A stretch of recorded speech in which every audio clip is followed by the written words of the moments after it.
नमस्कार दोस्तों, बायजूस आईएएस हिंदी में आप सभी का स्वागत है। आज हम आपके सामने 2 अक्टूबर 2021 के समाचार विश्लेषण प्रस्तुत कर रहे हैं, जिसमें द हिंदू अखबार से संबंधित प्रमुख आलेखों की हम समीक्षा करेंगे और उनसे संबंधित मुख्य परीक्षा के जो प्रश्न हैं उन पर चर्चा करेंगे और साथ साथ उनकी उत्तर संरचना के संबंध में भी हम चर्चा करेंगे। आज के अपने सत्र के अगर हम विषयों को देखें तो पहला, वर्तमान समय में गांधी जी के विचारों की प्रासंगिकता। आज 2 अक्टूबर यानी गांधी जयंती का दिन है, तो इस कारण से गांधी जी के विचारों के संबंध में वर्तमान जो प्रासंगिकता है उसके आधार पर हम पहले आर्टिकल को यहाँ पर लेंगे। दूसरा, स्वच्छ भारत मिशन और अमृत मिशन का नया स्वरूप, विदेश सचिव की श्रीलंका यात्रा, इंडो यूएस औद्योगिक सुरक्षा संयुक्त कार्य समूह, राष्ट्रीय अपराध रिकॉर्ड ब्यूरो द्वारा जारी वार्षिक report crime in India, police कार्रवाई की जांच के लिए पैनल और अंत में मुख्य परीक्षा से संबंधित जो भी प्रश्न होंगे उन पर हम चर्चा करेंगे।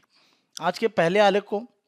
आज के पहले आलेख को अगर हम देखें तो reading Gandhi as lesson of political maturity, तो यहाँ पर राजनीतिक रूप से अगर हम परिपक्वता की बात करें तो उसके संबंध में आलेख में कहा गया है कि गांधी के जो विचार थे वर्तमान समय में उनकी प्रासंगिकता बढ़ जाती है जब अगर हम देखते हैं कि विश्व में ऐसी स्थितियां बन रही हैं जहां पर पहली स्थिति अगर हम अफगानिस्तान जैसे देशों में देखें जहां पर लोगों के अधिकारों को लेकर पूर्णतः किसी भी तरह का संरक्षण नहीं है। इसके विपरीत जो विश्व के प्रमुख लोकतंत्र हैं वहां पर भी अगर हम देखें तो धीरे धीरे समस्याएं बढ़ रही हैं और लोगों के द्वारा अपने विचारों को व्यक्त करने की जो स्थितियां हैं उस पर जो प्रतिबंध बढ़ रहे हैं। तो वर्तमान परिप्रेक्ष्य में अगर हम देखें तो जिस तरह के परिवर्तन वैश्विक स्तर पर दिख रहे हैं वहां पर गांधी के जो राजनीतिक विचार हैं उनकी एक तरह से जो प्रासंगिकता है वो काफी महत्वपूर्ण है। अब ध्यान रखें, गांधी के विचारों के संबंध में जो प्रासंगिकता है उसके संबंध में हमारी ये जो चर्चा है ये जीएस फर्स्ट पेपर में हिस्ट्री के लिए तो आपका महत्वपूर्ण है ही है। उसी के साथ साथ आप ध्यान रखें कि जब हम निबंध की बात करते हैं, ऐसे के टॉपिक की बात करते हैं, तो वहाँ पर भी इस तरह के जो मुद्दे होते हैं वो हमेशा दिखाई पड़ते हैं और ऐसी चर्चा को आप एक तरह ध्यान रखें कि इनका उपयोग आप वहाँ पर किसी भी तरह अपने निबंध में कुछ उदाहरण देने के लिए या गांधी के विचारों का उपयोग वहाँ पर कर सकते हैं अगर राजनीतिक रूप से कोई आपको ऐसा कोई निबंध वहाँ पर लिखना है। अगर हम इस आर्टिकल की समीक्षा करके देखें तो गांधी के लिए यहाँ पर यह कहा जा रहा है कि वर्तमान स्थिति में देखें तो गांधी का जो व्यक्तित्व था और वर्तमान स्थिति में जो भी राजनेताओं की स्थिति है उसमें काफी एक बड़ा अंतर है। खासतौर पर अगर हम सादगी और ईमानदारी के दो प्रमुख तत्वों को लेकर चलते हैं। इसी के साथ साथ गांधी मानवता के नैतिक विकास के लिए प्रमुख रूप से बात करते थे। वर्तमान में अगर हम देखें तो राजनेताओं में इस तरह के विचारों की कमी है। जहां पर सादगी और ईमानदारी के तथ्य की बात करें तो भ्रष्टाचार में सामान्य रूप में जो राजनेता, चाहे भारत की बात करें किसी भी देश की बात करें, वहां पर संलिप्तता होना एक सामान्य सी बात है। इसी के साथ साथ जो भी अपनी शक्ति है किसी भी देश के भाग में, वहां पर जो भी राष्ट्रपति हो, प्रधानमंत्री हो, कोई भी व्यक्ति हो जो शासन में है वो अपनी शक्ति को पूर्ण रूप में दर्शाना चाहता है। जबकि राजनीति में जो व्यक्ति एक तरह से किसी भी पद पर है वो प्रमुख रूप से लोगों को लाभ देने के लिए या लोगों को जो सरकार है उसको सही रूप में संचालित करने के लिए है, लेकिन अपने पद का दुरुपयोग करना या उसको महिमा मंडित करना ये सामान्यतः दिखाई पड़ता है। तो गांधी के जीवन से सबसे प्रमुख तथ्य हम यही सीख सकते हैं कि सादगी और ईमानदारी के साथ एक नैतिक विकास को कहीं ना कहीं हमें आगे बढ़ाना चाहिए। और राजनीतिक स्तर पर वैश्विक राजनीति में अगर हम देखें तो जिस तरह से नैतिकता का पतन हुआ है और राजनीति केवल अपने लाभ और कुछ लोगों के हितों को साधने के लिए उपयोग किया जा रहा है, वहां पर यह तथ्य गांधी के अगर हम पूर्ण व्यक्तित्व की बात करें उसके संबंध में काफी महत्वपूर्ण हो जाता है। वर्तमान राजनीति में अगर हम देखें तो दोनों भाग देख सकते हैं। एक तरफ अफगानिस्तान, म्यांमार, सीरिया जैसी स्थिति हैं जहां पर लोगों के जो अधिकार हैं उनका पूर्ण रूप से संरक्षण नहीं हो रहा है और अत्याचार की स्थितियां दिख रही हैं। इसके विपरीत अगर हम बात करें जिन्हें हम लोकतंत्र के कह सकते हैं सबसे बड़े समर्थक मानते हैं, चाहे संयुक्त राज्य अमेरिका की बात करें, स्पेन की बात करें, पोलैंड की बात करें या अपने देश हम भारत की बात करें, यहाँ पर भी अगर हम देखें तो इन देशों में लोकतांत्रिक मूल्यों को लेकर कुछ परिवर्तन दिख रहा है या उनके संरक्षण को लेकर जो सरकारें हैं उनमें कहीं ना कहीं कुछ स्थितियां कमजोर हैं। तो दोनों पक्ष अगर हम देखें तो वर्तमान स्थितियों में जो राजनीति का एक परिपक्वता होनी चाहिए वो नहीं दर्शा पाते हैं। तो ऐसी स्थिति में गांधी के जो राजनीतिक विचार है उनका महत्व यहाँ पर काफी बढ़ जाता है।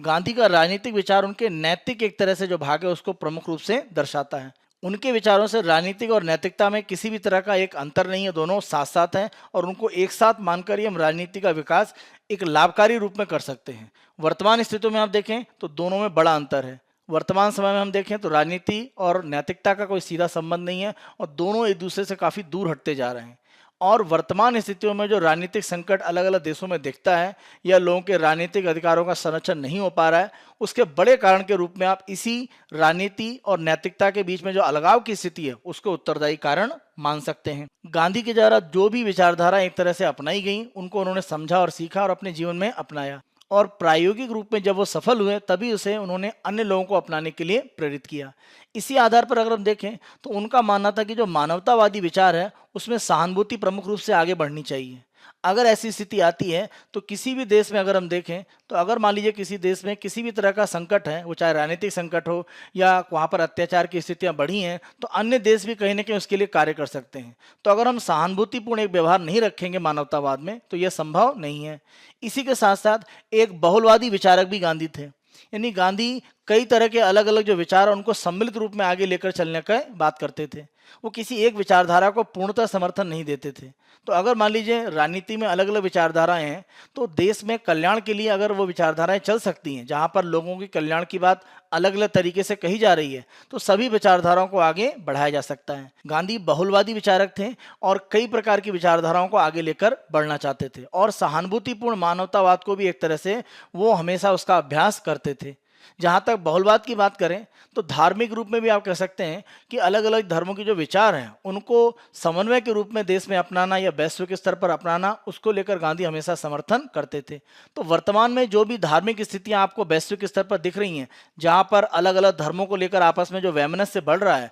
अगर ये विचार अपनाया जाए तो इस तरह की जो भावना उसको रोका जा सकता है। गांधी की धैर्य की जो संस्कृति है वो अन्य संस्कृतियों और धर्मों को समझने में एक आवश्यक पद्धति के रूप में अपनी जड़ें पाती है। यानी गांधी प्रमुख रूप से धैर्य की बात करते हैं कि आप जब दूसरी संस्कृति के बारे में कुछ समझ रहे हैं तो आपको धैर्य से उसके बारे में सीखना और समझना चाहिए। अगर केवल अपनी संस्कृति को आप थोपना चाहेंगे या ऊपर बढ़ाना चाहेंगे तो अन्य संस्कृति के बारे में जो विचार है उनको आप एक तरह से स्वीकार नहीं करेंगे। तो संस्कृतियों के संबंध में जो विचारधाराएं हैं वहाँ पर धैर्य की जो स्थिति है वो संस्कृतियों को और धर्मों को समझने और उनमें एकीकरण करने के लिए काफ़ी महत्वपूर्ण मानी जाती है। गांधी का यह मानना था कि धर्म के बारे में जब हम नैतिक रूप में एक तरह से कार्य करते हैं तो धार्मिक एकीकरण की स्थिति बनती है। यानी अलग अलग धर्मों में जो नैतिकता बताई गई है उनकी अगर हम बात करें तो उसके आधार पर सभी धर्मों में आप एकीकरण की स्थिति को देख सकते हैं। तो धर्मों की जो विभिन्नता है वहाँ पर नैतिकता के बारे में जो कहा गया है वो उनको आपस में जोड़ता है। तो इस रूप में धार्मिक एकीकरण की जो स्थिति है उसको भी एक तरह से हम बना सकते हैं। धर्म में जिस तरह से नैतिकता की वो बात करते थे, इसी आधार पर भविष्यवाणी के जो अलग अलग ग्रंथ अलग अलग धर्मों में हैं जो प्रमुख रूप से कहते हैं कि वो अचूक रूप से किसी भी तरह की विचारधारा को आगे के लिए कैसे लागू करना है उसके बारे में बता सकते हैं, उन तथ्यों को गांधी स्वीकार नहीं करते थे। इसी के साथ साथ धार्मिक परंपराओं की जो पवित्रता है उसके संबंध में भी एक तरह से उनका नैतिकता के साथ अगर जुड़ाव है तो उसको स्वीकार करते थे, अन्यथा उसको अस्वीकार करते थे। उनका यह भी मानना था कि जो औपनिवेशिक सोच है और साम्राज्यवादी जो वर्चस्व की एक स्थिति है, क्योंकि अगर हम देखें तो गांधी के समय में ब्रिटिश एक तरह से इसी स्थिति को आगे बढ़ा रहे थे, तो उन्होंने आधुनिक जो तर्कसंगतता और सत्तावादी प्रथाओं उसको एक तरह से उसकी आलोचना करी। उनका मानना था कि अगर कोई भी एक सत्तावादी ऐसा पक्ष है जो ये कहता है कि उनका जो शासन है किसी भी देश पर, किसी अन्य देश पर जहाँ पर आधिकारिक रूप में उनकी स्थिति नहीं है, जैसे ब्रिटिश की अगर हम भारत में शासन की बात करें, तो उसको किसी भी आधार पर तार्किक नहीं ठहराया जा सकता।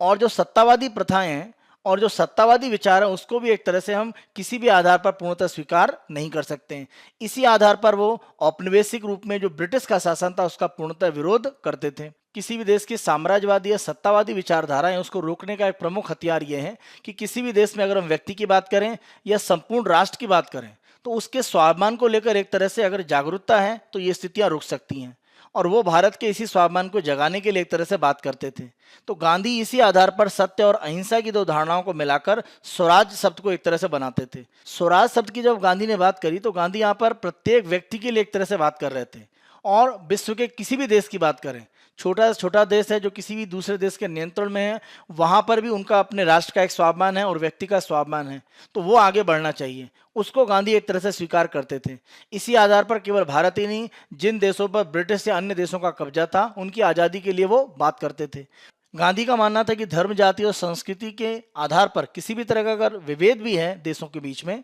तो वहाँ पर हमें ध्यान रखना पड़ेगा कि स्वशासन तब भी हमारा अधिकार होगा। यानी अगर हम भारत में बात करें कि धर्म और जाति संस्कृति की इतनी विविधता भारत में दिखती है, तो हम ऐसा नहीं कह सकते हैं किसी धर्म या किसी जाति विशेष के लिए स्वशासन की स्थिति नहीं है। उनका मानना था कि विविधता कैसी भी और किसी भी प्रकार की हो, किसी देश के अंदर हो या अलग अलग देशों के बीच में हो, स्वशासन सभी का पूर्ण अधिकार है और वो उनको मिलना चाहिए। इसी आधार पर ब्रिटिश शासन के खिलाफ उनकी एक तरह से जंग चल रही थी। स्वराज के रूप में गांधी का जो विचार है वो प्रमुख रूप से आपस में संस्कृतियों का जो अंतर है या धार्मिक रूप में आपस में जो अंतर है उसकी समझ को एक तरह से बढ़ाना, यानी अलग अलग संस्कृतियां और धार्मिक विचार एक दूसरे को समझें और आपस में संवाद करें, जिसके आधार पर स्वराज की जो भावना है वो एक तरह से मजबूत होगी। क्योंकि स्वराज को एक तरह से जब हम जोड़ने की बात करते हैं तो देश के स्वाभिमान के साथ में या व्यक्ति के स्वाभिमान के साथ में, तो यहाँ पर सभी की बात हो रही है, तो सभी को साथ में लेकर स्वराज एक तरह से आगे चलने की बात करता है। गांधी हमेशा बहुलवाद की बात करते थे। इसी आधार पर परस्पर विरोधी जो विचार है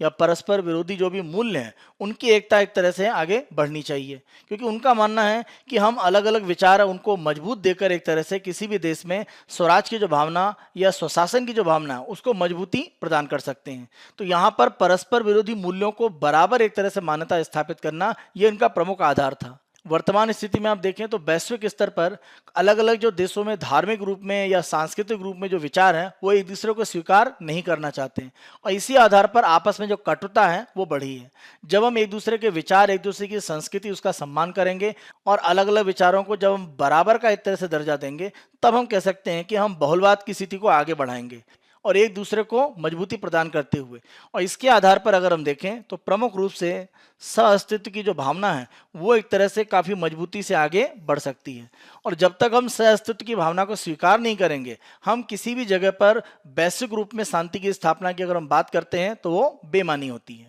गांधी स्वराज को आत्म साक्षात्कार के प्रमुख रूप के रूप में मानते थे, जहां पर माना जाता था कि गांधी का जो विचार है वहां पर नैतिक और जो राजनीतिक एक तरह से स्थितियां हैं वो आपस में मिल जाती हैं। यानी नैतिकता और राजनीति का जब एक तरह से हम संगम करते हैं वहां पर एक तरह से स्वराज की जो भावना है वो मजबूत होती है। और नैतिकता अगर हम देखें प्रमुख रूप में लोगों में व्यक्तिगत रूप में मजबूत होती है और ये पूरे देश के स्तर पर भी आगे बढ़ती है। इस आधार पर स्वराज की भावना को हम मजबूत कर सकते हैं। गांधी राजनीति को अगर हम प्रमुख रूप से देखें तो आध्यात्मिकता की तरह मानते थे। उनका मानना था कि जैसे हम आध्यात्मिक बातों पर हमेशा सत्य की जांच करते हैं और अनुभव करने पर एक तरह से उसके बारे में स्वीकारोक्ति करते हैं, उसी तरह राजनीति में ये प्रक्रिया होनी चाहिए। राजनीति किसी निश्चित प्रक्रिया का रूप नहीं है, बल्कि वास्तविकता में इसका बार बार मूल्यांकन किया जाना चाहिए और उसमें जो भी सुधार की स्थितियां हैं वो किया जाना चाहिए। अगर हम वर्तमान वैश्विक राजनीति की बात करें तो ये स्थितियां नहीं है, क्योंकि सुधार कोई भी देश करने के लिए तैयार नहीं है। उनको अपने देश के जो विचार है वो सर्वोच्च लगते हैं।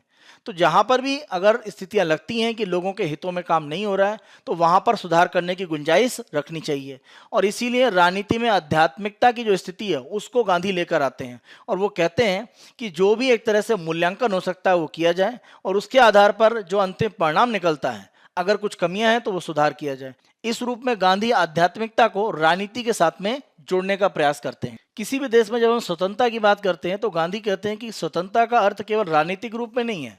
इसका जो प्रमुख अर्थ है वो नैतिक रूप में है। यानी नैतिक रूप में अगर आप अपने आप को सबल कर पा रहे हैं तो आप स्वतंत्रता को एक तरह से मजबूत कर सकते हैं। जैसे नैतिक में अगर हम देखें कि जैसे महिलाओं के अधिकारों के बारे में, अगर हम महिलाओं के अधिकारों को लेकर सतर्क हैं और एक तरह से इसको स्वीकार करते हैं तो ये हमारे एक तरह से नैतिक मूल्यों के एक स्थिति को, मजबूती को दिखाता है। इस आधार पर हम महिलाओं के अधिकारों को लेकर जो स्वतंत्रता है उसको एक तरह से बढ़ाने के लिए बात करते हैं। किसी भी देश में जब नैतिकता राजनीतिक रूप में आगे बढ़ती है तो इसके आधार पर स्वतंत्रता को आगे बढ़ाने में प्रमुख रूप से मदद मिलती है। नैतिकता का जो प्रमुख रूप है वो मानवीय परिपक्वता के रूप में दिखता है, क्योंकि अगर आप नैतिक रूप में सबल हैं तो ये आपकी मानवीय रूप में परिपक्वता को दर्शाता है और इसी आधार पर किसी भी देश में सभ्यता का जो विकास है वो भी हो पाता है। अगर किसी भी क्षेत्र की बात करें जहां पर सभ्यता के उतने विचार आगे नहीं बढ़ पाए तो वहां पर आप देखेंगे कि जो मानवीय मूल्य, जो नैतिक मूल्य, उन पर बहुत ध्यान नहीं दिया गया। तो जब तक हम नैतिक मूल्यों की बात नहीं करेंगे, उनको आगे नहीं बढ़ाएंगे, सभ्यता के रूप में किसी भी क्षेत्र, देश या विशेष स्थान का विकास नहीं हो पाएगा। तो सभ्यता का विकास मानवीय परिपक्वता और जो नैतिक उत्थान के साथ में जुड़ा हुआ है उसके साथ में संबंधित है। यहाँ पर हमने नैतिक एक तरह से उत्थान की बात करी कि हमें नैतिक विचारों को मजबूती देनी चाहिए और ये प्रमुख रूप से आध्यात्मिक क्षमताओं के आधार पर ही आता है। और इसका अगर हम अंतिम एक परिणति देखें तो वो चरित्र निर्माण के साथ में रहता है। अगर हम बोलते हैं कोई व्यक्ति नैतिक रूप में सबल है, उसने आध्यात्मिक विचारों के आधार पर नैतिकता को मजबूत किया है, तो अंतिम रूप में आप जरूर कह सकते हैं कि उसके चरित्र में विशेषताएं काफी मजबूत हैं। अंतिम रूप में जो उद्देश्य है, जब हम बात करते हैं मानवीय परिपक्वता की, तो यह प्रमुख रूप से व्यक्ति के चरित्र निर्माण के संबंध में है। जब हम चरित्र निर्माण की बात करते हैं तो यहाँ पर सभी के विचारों को बराबर सम्मान देना, अगर किसी के विचार में कुछ अधिक उत्कृष्ट बात है तो उसको आगे बढ़ाना, उसको समर्थन देना, और आपके विचारों में अगर कोई कमजोरी है तो उसको एक तरह से मजबूत करके फिर आगे बढ़ना। ये स्थितियां चरित्र निर्माण की एक आधारशिला बनाती हैं, और ये तभी मजबूत होता है जब नैतिकता और आध्यात्मिक विचार हैं उनका हम एकीकरण करते हैं। तो कहीं ना कहीं चरित्र निर्माण को अंतिम रूप में गांधी मानते हैं कि परिपक्वता की जो धारणा है वहां पर चरित्र निर्माण सबसे मजबूत रूप में आगे बढ़ता है, और सामाजिक संदर्भ में परिपक्वता का प्रमुख अर्थ चरित्र निर्माण के साथ में ही जुड़ा हुआ है। चरित्र निर्माण की अगर हम बात करें तो यह स्वायत्तता की भावना को बढ़ाने के लिए कहता है और स्वयं पर अधिकार रखने की कला की बात करता है। स्वायत्तता मतलब आप अपने विचारों को लेकर स्वतंत्र हैं, किसी दूसरे के थोपे हुए विचारों पर काम नहीं कर रहे हैं। आप विचारों को नैतिक रूप में एक तरह से देखते हैं, आध्यात्मिक जो आपके विचार हैं उन पर जांचते हैं और फिर अंतिम रूप में उसको लागू करते हैं। तो ये आपके विचारों की स्वायत्तता को एक तरह से दिखाता है और ये आपके चरित्र का एक बड़ा प्रमाण है। चरित्र निर्माण का एक दूसरा भाग है कि अपने ऊपर आप कितना अधिकार रखते हैं, यानी कोई भी दूसरा विचार है, अगर मान लीजिए गलत विचार है, उसकी भावना में बहकर आप अपने विचारों का परिवर्तन तो नहीं करते हैं। तो यहाँ पर आप अपने ऊपर कितना स्वयं अधिकार रख सकते हैं, वो भी एक महत्वपूर्ण तथ्य है। तो चरित्र निर्माण के लिए गांधी इन दोनों को भी प्रमुख रूप से उत्तरदायी मानते हैं।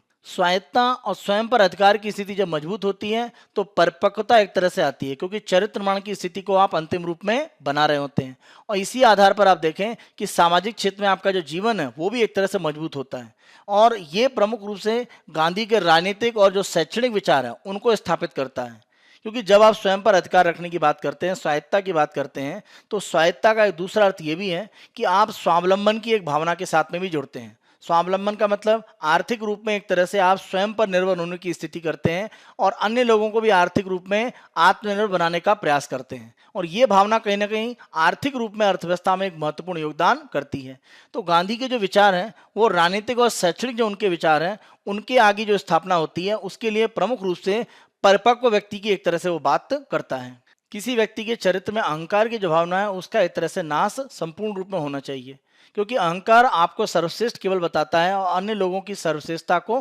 नीचे दिखाने की बात करता है। जबकि चरित्र निर्माण की सर्वोच्च स्थिति यही है कि आप दूसरे के एक तरह से जो व्यवहार में कोई भी अगर सर्वोच्च बात है तो उसको स्वीकार करें, और ये एक तरह से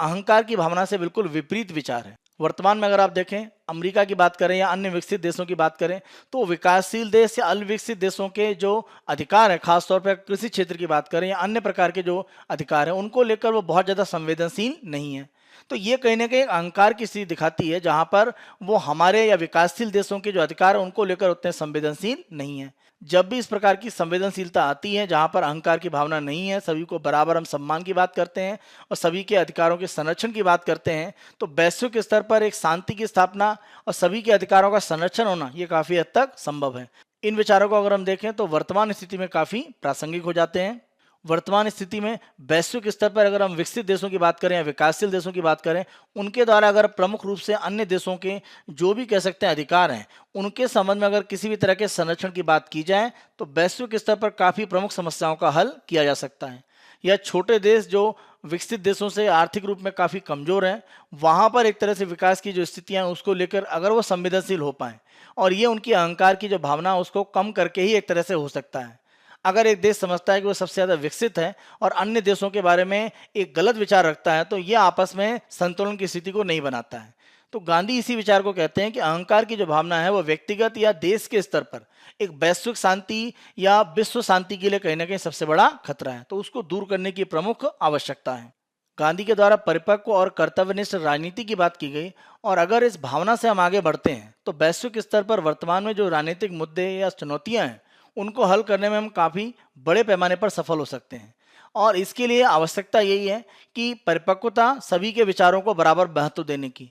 नैतिकता के आधार पर हम देखें तो जो भी एक तरह से धार्मिक हमारे विचार हैं या कोई सामाजिक विचार हैं उनमें भी एक तरह से अन्य विचारों को समाहित करना और बराबर महत्व देना, ये भावना अगर बने तो वैश्विक स्तर पर जो समस्याएं हैं उनको हल करने में काफ़ी हद तक हमें मदद मिल सकती है। इस आर्टिकल में प्रमुख जो अलग अलग आधार हमने चर्चा करें उनको एक तरह से बताते हुए ये कहा गया है कि वर्तमान समय में राजनीतिक रूप से गांधी अगर हम देखें तो हमारे समकालीन रूप में प्रमुख रूप से हमारे लिए प्रासंगिक हैं, और भविष्य की जो स्थितियां वहां पर भी आप देखें तो उनकी प्रासंगिकता बनी रहेगी, क्योंकि गांधी के जो विचार हैं वो राजनीति में एक तरह से लोगों की और एक संगठन के रूप में आप देखें जो नैतिकता है और आध्यात्मिकता के साथ जोड़कर उसको आगे बढ़ाने की बात करते हैं। वो बहुलवाद की बात करते हैं जहां पर अलग अलग विचारों को समान सम्मान देने की बात होती है। तो ये एक ऐसे विचार है जो वैश्विक रूप में शांति स्थापना के लिए सबसे ज्यादा आवश्यक है, और वर्तमान में और भविष्य में भी अगर इस तरह के विचारों की कमी रही तो वैश्विक स्तर पर शांति स्थापित कर पाना संभव नहीं है। इसी आधार पर हम कह सकते हैं कि गांधी के विचारों की जो प्रासंगिकता है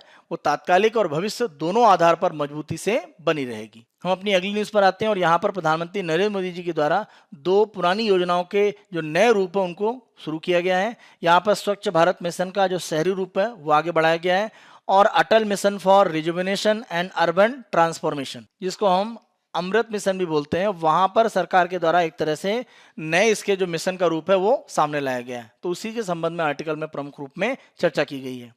भारत के शहरों को अगर हम देखें तो स्वच्छ बनाने के लिए प्रमुख रूप से ये दोनों नए रूप लाए गए हैं, स्वच्छ भारत मिशन शहरी और साथ साथ अमृत मिशन। तो इसके जो दूसरे चरण है दोनों योजनाओं की उसकी अब घोषणा की गई है। स्वच्छ भारत मिशन का जो शहरी भाग है उसका जो 2.0 यानी दूसरा जो चरण लाया गया है वहां पर 1.41 लाख करोड़ रुपए का परिव्यय सरकार ने निश्चित किया कि वो खर्च करेंगे। इस योजना के माध्यम से अमृत योजना के द्वारा जो स्थान एक तरह से पूरी तरह से कवर नहीं किए गए थे वो शामिल किए जाएंगे, और शहरों को कचरा मुक्त करने की कोशिश की जाएगी। और शहरी क्षेत्र में जो भी एक तरह से प्रदूषित पानी का भाग है जो अलग अलग तरीके से शहरी भाग से बाहर आता है, वो चाहे औद्योगिक बात करें या लोगों के द्वारा घरेलू उपयोग करने के बाद जो भी पानी एक तरह से घरों से बाहर आता है, उसके सही प्रबंधन को प्रमुख रूप से यहाँ पर ध्यान दिया जाएगा जब हम स्वच्छ भारत मिशन शहरी 2.0 की बात करते हैं। पहले चरण में अगर हम देखें तो 3,532 करोड़ रुपए अभी भी वहां पर एक तरह से बकाये रूप में ऐसे हैं, यानी खर्च नहीं किया गया है, क्योंकि आवंटन 14,622 करोड़ रुपए का था,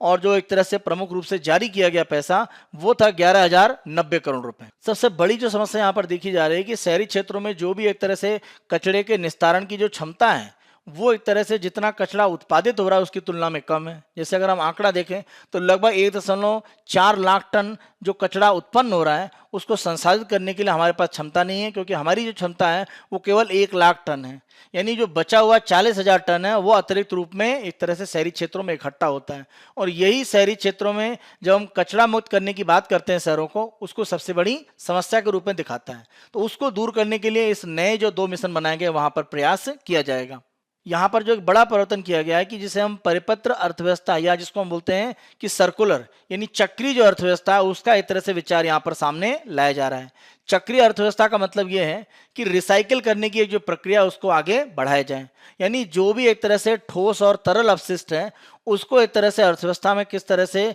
उसका संसाधन करना है और किस तरह से उसमें से कुछ उपयोगी भाग हो सकता है वो एक तरह से बनाना है। तो वो प्रक्रिया बढ़ाने के लिए इस दूसरे चरण के जो भाग है वहां पर प्रमुख रूप से प्रयास किया जाएगा। यहाँ पर जो सबसे प्रमुख परिवर्तन किया गया उसके लिए आप ध्यान रखें कि समुदाय की भागीदारी को सबसे महत्वपूर्ण तथ्य माना गया है,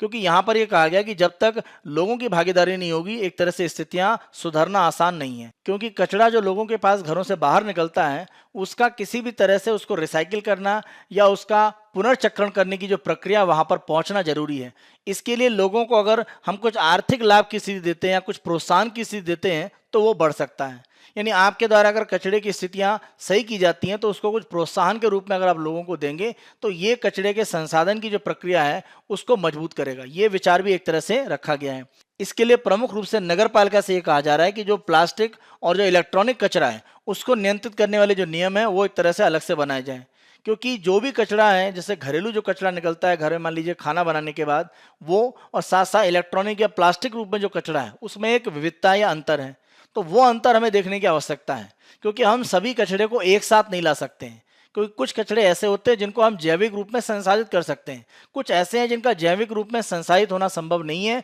उनका अन्य प्रकार से रिसाइकिल करना या उनको पुनर्चक्रित करके उपयोग करना संभव है। वो प्रक्रिया करने के लिए समुदाय की भागीदारी यानी जन भागीदारी की आवश्यकता है, जो इस योजना के नए 2 रूप में प्रमुख रूप से आगे लाया गया है। वर्तमान में योजना का जो नया रूप लाया गया उसमें यह कहा गया है कि कचरे को बड़ी कंपनियों को बड़े कॉन्ट्रैक्ट के रूप में नहीं दिया जाएगा कि वो उसका संसाधन करें, प्रमुख रूप से माना यह जा रहा है कि विकेंद्रीकृत समुदाय स्तरीय जो संचालन है वो होना चाहिए, जिससे कि कचरे का जब वो घरों से निकल रहा है या प्रारंभिक स्थिति में उसका अलगाव किया जाए, यानी किस कचरे को रिसाइकिल किया जा सकता है, किसको रिसाइकिल नहीं किया जा सकता है, कौन सा जैविक कचरे का भाग है, कौन सा जैविक कचरा नहीं है। तो ये स्थिति तभी हो सकती है जब समुदाय के प्रारंभिक स्तर पर एक तरह से इस तरह का कचरे का अलग अलग भाग किया जाए। तो वर्तमान में बड़ी कंपनियों को कॉन्ट्रैक्ट देने की जो स्थितियां वो बंद की जाएगी और समुदाय के स्तर पर एक तरह से कचरे का जो प्रबंधन है उसको बढ़ावा दिया जाएगा। स्वच्छ भारत मिशन शहरी का जो 2.0 शुरू किया गया उसमें यह कहा गया है कि बड़े पैमाने पर कचरे को एकत्र करना या उसके रिसाइकिल करने की जो प्रक्रियाएं हैं उनको बड़े पैमाने पर विस्तारित करना पड़ेगा, क्योंकि जैसे जैसे देश की अर्थव्यवस्था बढ़ रही है इस तरह के कचरे में बड़े पैमाने पर वृद्धि हो रही है। अगर हम इन स्थितियों को नहीं बढ़ाते हैं तो वर्तमान समय में हम ऐसी कोई स्थिति नहीं बना पाएंगे जिसमें हम संपूर्ण कचरे का शहरी क्षेत्र में संसाधन कर पाएं। तो इसके लिए अगर प्रयास होगा तो ये रोजगार की स्थितियों को भी बढ़ाएगा, साथ साथ जो भी एक तरह से कचरे की सामग्री है उसकी वसूली की जो प्रक्रिया है, यानी उसको प्राप्त करने की जो प्रक्रिया है, उसको भी एक तरह से मजबूत करेगा। तो दोनों प्रक्रियाओं को मजबूत करने के लिए बड़े पैमाने पर जो वर्तमान प्रक्रियाएं हैं कचरा एकत्र करने की, उनमें एक तरह से विस्तार करने की आवश्यकता है। इसी के साथ साथ अगर हम स्वच्छ भारत मिशन के भाग में देखें तो बड़े पैमाने पर शौचालयों का निर्माण हुआ है, लेकिन वहां पर पानी की आपूर्ति सही रूप में नहीं है। तो जितने भी सार्वजनिक शौचालय हैं या अन्य शौचालय भी हैं, वहां पर स्थितियां पूर्ण रूप में कह सकते हैं उनके संचालित होने के लिए अनुकूल नहीं है। तो कोशिश ये होनी चाहिए कि जो भी शौचालय इस तरह से निर्मित है वहां पर पानी के कनेक्शन को प्रमुख रूप से उपलब्ध कराया जाए। साथ साथ राज्य और नगर पालिका सरकारें कचरे और स्वच्छता के मुद्दे पर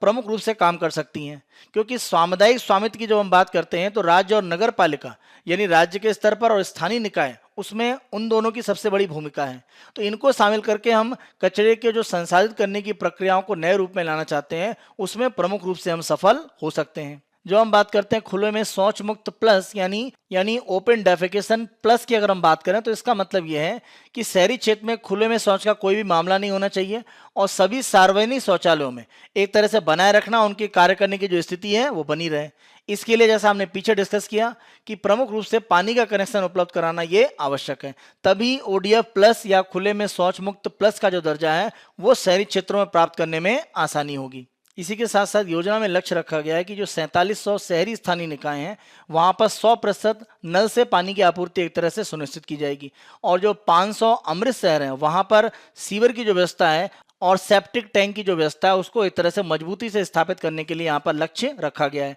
अगर ऐसा होता है तो लाखों लोगों को शहरी क्षेत्रों में अगर हम देखें तो सार्वजनिक रूप से किराए के जो आवास हैं वो अच्छी सुविधाओं के साथ मिल पाएंगे। अगर इन लक्ष्यों को प्राप्त किया जाता है तो शहरी क्षेत्रों में आवास की जो सुविधाएं हैं वो भी काफी महत्वपूर्ण रूप में आगे बढ़ पाएंगी। हम अपनी अगली न्यूज पर आते हैं और यहाँ पर भारत के जो विदेश मंत्री हैं हर्ष श्रृंगला, उनके द्वारा श्रीलंका का दौरा किया जा रहा है। उसी के संदर्भ में प्रमुख रूप से यहाँ पर 2 आर्टिकल उन्हीं के संबंध में हम चर्चा कर रहे हैं, जिसमें एक आर्टिकल में भारत में जो श्रीलंका के उच्चायुक्त हैं उनका एक यहाँ पर इंटरव्यू प्रकाशित किया गया है, तो उसी संदर्भ में हम यहाँ पर चर्चा कर रहे हैं। आप ध्यान दें कि भारत को एक तरह से अगर हम कोलंबो बंदरगाह की बात करें तो वहां पर लेकर स्थितियां थोड़ी सी असहज हुई हैं, कारण कि इसका जो पूर्वी कंटेनर टर्मिनल था वो भारत और जापान के द्वारा संयुक्त रूप से इसको विकसित करने का एक प्रोजेक्ट था, लेकिन इसको अभी श्रीलंका के द्वारा रद्द कर दिया गया है। ये भारत और श्रीलंका के जो संबंध है उनमें प्रमुख रूप से तनाव के लिए उत्तरदायी माना जा रहा है। लेकिन अगर हम देखें तो इसके जवाबी कार्रवाई के रूप में आप देखें तो श्रीलंका ने अदानी पोर्ट्स को वेस्ट कोस्ट जो टर्मिनल है वो दे दिया है विकसित करने के लिए।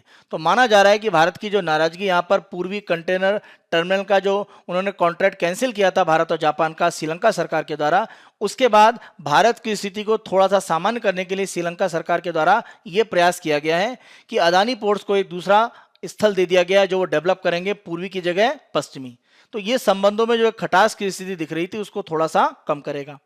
इसी के साथ साथ विदेश सचिव का ये जो दौरा है वो प्रमुख रूप से भारत के जो प्रोजेक्ट श्रीलंका में चल रहे हैं उनकी जो धीमी गति है उसके संबंध में है। जैसे अगर हम बात करें त्रिंकोमैली ऑयल फॉर्म की या समपुर बिजली परियोजना जिसे अब सौर परियोजना में परिवर्तित कर दिया गया है, या श्रीलंका के अगर हम उत्तरी भागों की बात करें, श्रीलंका का जो उत्तरी भाग है वो प्रमुख रूप से तमिल बहुल क्षेत्र है, जहां पर हम देखें 2009 में लिट्टे के सफाई के बाद प्रमुख रूप से विकास करने के लिए भारत सरकार के द्वारा काफी बड़े पैमाने पर सहायता दी जा रही है। इसी के लिए प्रमुख रूप से विदेश सचिव का प्रयास रहेगा कि जो भी प्रोजेक्ट धीमे चल रहे हैं उनको तेजी से बढ़ाने के लिए प्रयास किए जाएं, क्योंकि यहाँ पर इस तरह के आरोप भी श्रीलंका सरकार पर लगे हैं कि भारतीय परियोजनाओं को मंजूरी देने में चीन की तुलना में ज्यादा देरी की जा रही है और कोविड काल में भी आप देखें कि चीन के जो प्रोजेक्ट हैं उनको बड़े पैमाने पर और तेजी से मंजूरी मिली है, जबकि भारतीय प्रोजेक्ट मंजूरी में प्रक्रिया में काफी पीछे हैं। तो इसको लेकर भी विदेश सचिव अपनी जो बात है वो श्रीलंका सरकार तक पहुंचाएंगे। दूसरा, भारत और श्रीलंका के बीच में जो मुद्दा प्रमुख रूप से है वो है सुलह की प्रक्रिया, खासतौर से उत्तरी श्रीलंका की अगर हम बात करें, जहां पर तमिल लोगों के अधिकारों को लेकर उनको जो भी आर्थिक रूप में मदद देनी है या उनका विकास करने के लिए जो प्रयास हैं वो श्रीलंका सरकार के द्वारा पर्याप्त रूप में किए जा रहे हैं कि नहीं किए जा रहे हैं, इसके संबंध में विदेश सचिव के द्वारा प्रमुख रूप से बातें की जाएंगी। क्योंकि 2009 के बाद की स्थितियों में देखें, श्रीलंका सरकार ने इन क्षेत्रों के विकास के लिए भारत सरकार को प्रमुख रूप से आश्वासन दिया था, तो वो स्थितियां अभी नहीं बनी है। इसीलिए विदेश सचिव का यह दौरा भारत श्रीलंका के संबंधों में मजबूती के लिए एक नए प्रयास हो सकता है। हम अपनी अगली न्यूज पर आते हैं। यहाँ भारत और यूएस के द्वारा एक डिफेंस इंडस्ट्रियल सिक्योरिटी यहाँ पर एक वर्किंग ग्रुप बनाया गया है, उसके संबंध में प्रमुख रूप से चर्चा की गई है। इंडो यूएस औद्योगिक सुरक्षा संयुक्त कार्य समूह स्थापित किया गया है और इसके लिए दोनों सैद्धांतिक रूप से सहमत हुए हैं। इस कार्य समूह के द्वारा नीतियां और प्रक्रियाएं तेज करके भारत और अमेरिका के बीच में जो भी रक्षा उद्योग को लेकर समझौते हो रहे हैं या जो सहयोग होने वाले हैं भविष्य में, उसकी स्थितियों को काफी तेज किया जाएगा। आप ध्यान रखें, 27 सितंबर से 1 अक्टूबर तक नई दिल्ली में औद्योगिक सुरक्षा समझौते के शिखर सम्मेलन का आयोजन किया गया था।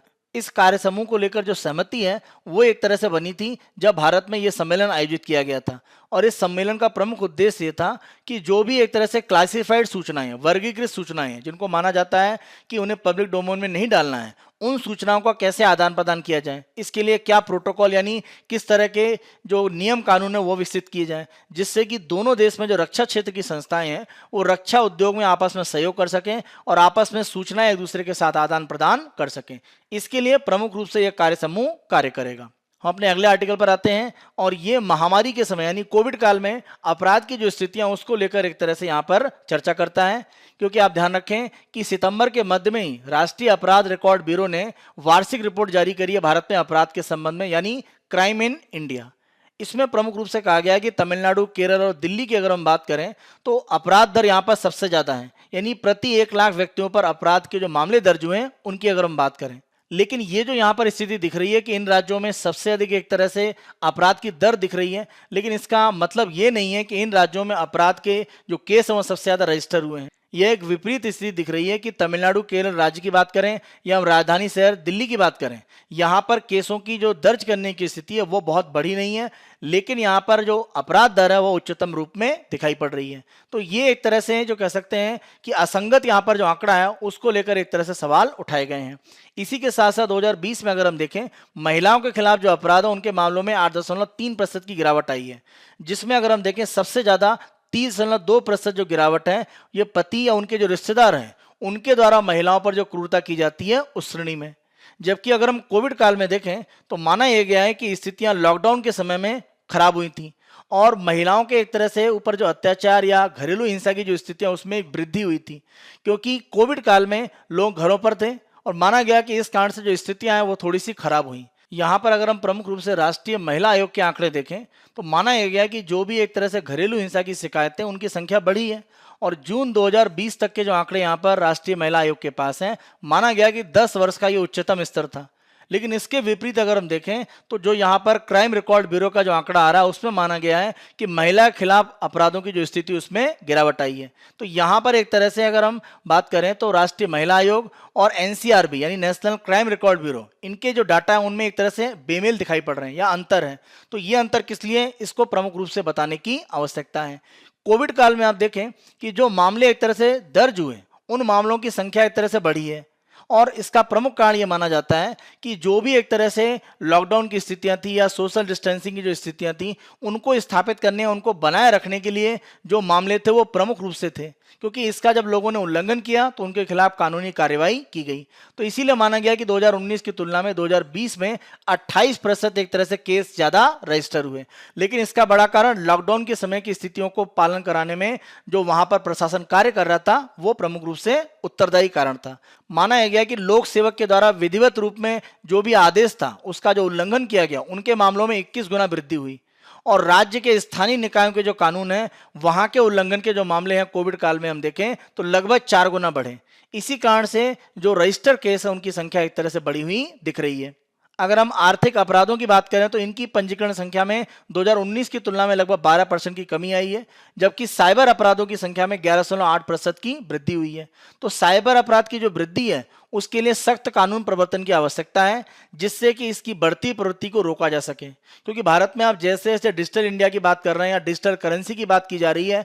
हमें एक तरह से साइबर अपराधों पर नियंत्रण करने की आवश्यकता है। तो ये प्रमुख रूप से सरकार को भविष्य में एक सुधार करने की आवश्यकता है कि साइबर अपराध है उनको लेकर और ज्यादा लोगों में जागरूकता और इसकी जांच की प्रक्रिया को मजबूत किया जाएगा। अगर हम राजद्रोह के संबंध में देखें तो 2019 की तुलना में 2020 में अगर हम देखें जो केस की संख्या उसमें गिरावट आई है। और साथ साथ आप ध्यान रखें राजद्रोह का जो मामला है उसको अगर हम देखें तो उसके गलत उपयोग अलग अलग राज्यों में बड़े पैमाने पर बढ़े हैं। तो केस जरूर कम हुए हैं, लेकिन इसका जो दुरुपयोग है वो रोकने की आवश्यकता है। इसका गलत तरीके से उपयोग करके लोगों का जो असंतोष है या लोग जो भी विरोध करने की भावना रखते हैं, सरकार की किसी भी नीति का विरोध करना चाहते हैं, उस विरोध को एक तरह से गलत तरीके से दबाने का प्रयास है। तो वहां पर सरकार को कहीं ना कहीं कार्य करने की आवश्यकता है। हम अपने अंतिम आर्टिकल पर आते हैं और ये भारत के चीफ जस्टिस के द्वारा कुछ दिए गए स्टेटमेंट हैं उसके संबंध में है। और प्रमुख रूप से उनका यह कहना है कि पुलिस के द्वारा जो भी एक तरह से अपनी सीमाओं से आगे जाकर जो क्रियाएं की जा रही हैं उसके संबंध में जांच करने के लिए एक विशेष पैनल बनना चाहिए।